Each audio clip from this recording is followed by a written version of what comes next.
مشق شب من از خط چشم تو سیاه است. غیر از تو نوشتن همه بطلان و گناه است.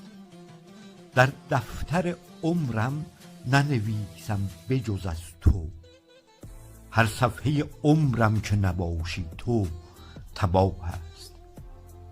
انشای وجودم همه در شرح رخ تو، با حسرت جانسوز پر از شیون و آه است.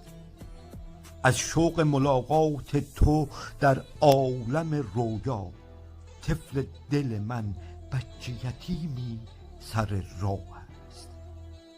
ای آینه گردان وجود تو جهانگیر، نور رخ تو قسمتی اختر و ماه است. از نون و قلم سطر شده غیب حضورت، هر آیه به توصیف حضور تو سپاه است. در پات فتادن به ره کعبه مقصود، عین طلب سلطنت و حشمت و جاه است.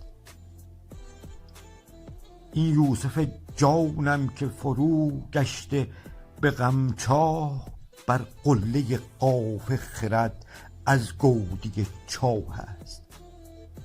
رخساره زیبای تو جان را چو فروزد، نورش همه جان بخش دم صبح و پگاه است. گاهی که تو باشی دل طالب همه نور است، بی دیدنت اما به دلش هیچ نگاه.